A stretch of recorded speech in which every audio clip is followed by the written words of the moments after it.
আসসালামু আলাইকুম ভিউয়ার্স, চলুন। গরম প্রায় শেষের দিকেই চলে এলো। আমের আচার একটু করতে লেট হয়ে গেল, তো চলুন আজ টক আমের আচার কিভাবে করি আপনাদের দেখাই। তো ওখানে আম নিয়েছিলাম। আমগুলো এইভাবে দেখুন, ছোট ছোট করে 4 ফালি, একটা আমকে 4 ফালি করে কেটে নিয়েছি। তো আমটা চলুন রোদে শুকিয়ে নিই।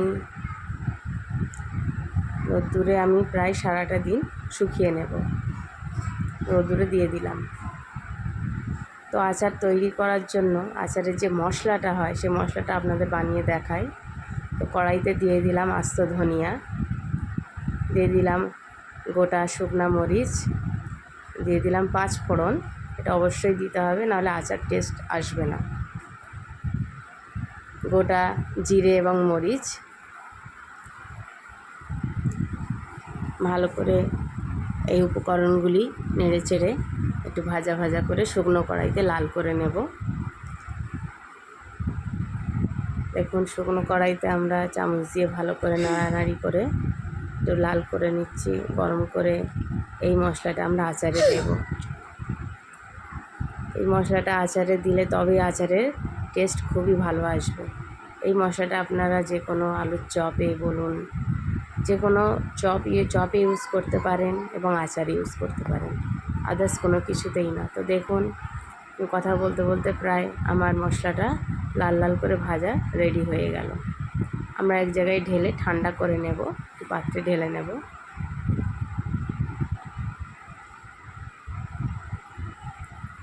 তো দেখুন আমার ঠান্ডা হয়ে গিয়েছে প্রায়। এখানে আমি ওর মিক্সি জারে ঢেলে মশলাটাকে গুঁড়ো করে নেব।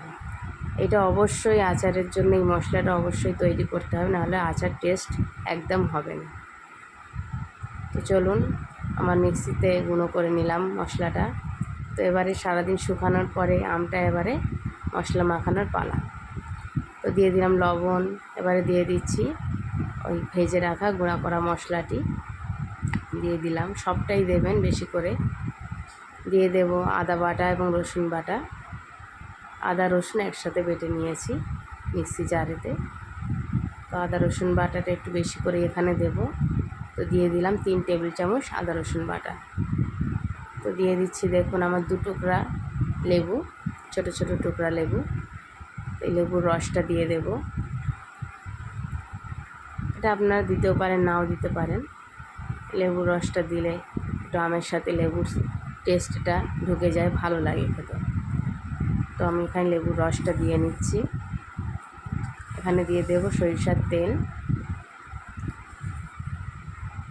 সরিষার তেলটা দিয়ে ভালো করে আমি মাখিয়ে নেব। হাতের সাহায্যেই মাখাতে হবে।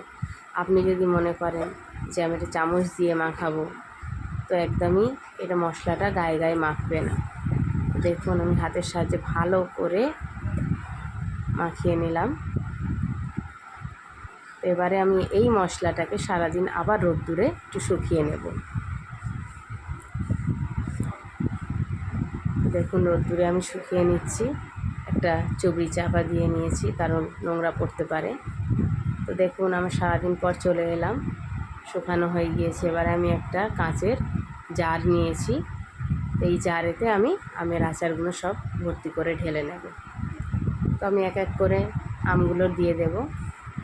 তো আপনাদের বলে দিই, এখনও আমার চ্যানেল বেগম কি রসোই ইউটিউব যারা সাবস্ক্রাইব করেননি, অবশ্যই একটি করে সাবস্ক্রাইব দিয়ে দেবেন, লাইক শেয়ার অ্যান্ড কমেন্টও করে দেবেন। আর পাশে থাকা বেল আইকনটি অবশ্যই টিপে দেবেন আমার, তাহলে সব রেসিপিগুলো আপনাদের কাছে পৌঁছে যাবে। তো দেখুন এখানে আমি একটা 1 কেজির সরিষার তেল নিয়েছি, ফরচুন কোম্পানির। আপনারা যে কোনো কোম্পানি নিতে পারেন। কাচ্চি ঘানি সরিষার তেল। তো দেখুন আমি কথা বলতে বলতে আমার এখানে প্রায় জারেতে সব আমের আচারগুলো ভর্তি করে নিলাম। তো দিয়ে দেবো এবারে প্যাকেটটার যতটা লাগবে ততটা সরিষার তেল ওতে ঢেলে নেব। প্রায় ভর্তি করে সরিষার তেলটা পুরো ভর্তি করে কাঁচের জারে দিয়ে দেব। দেখুন তেলটা যেন তেলের ভিতরে যেন আমটা ডুবে থাকে, এইভাবে তেলটা দেবেন। তো আমি এখানে আরও একটু তেল দিয়ে নেব। দিয়ে নিলে আমটা পুরোই তেলের ভিতরে ডুবে যাবে।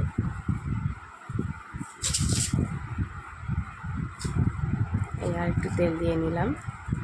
আমটা যাতে তেলের ভিতরে ডুবে থাকে, এতে জারকটা খুবই ভালোভাবে হয়, সুন্দরভাবে হয়। তোমার এইভাবে আচারটা আমার তৈরি পুরো রেডি হয়ে গেল। এই আচারটাকে আপনি 1 সপ্তাহ 15 দিন টানা রোদ্দুরের রোজ দেবেন, মুখে একটা নেট লাগিয়ে দেবেন, এতে রোদ্দুরটা নেটের সাহায্যে ভিতরে ভালোভাবে যাবে।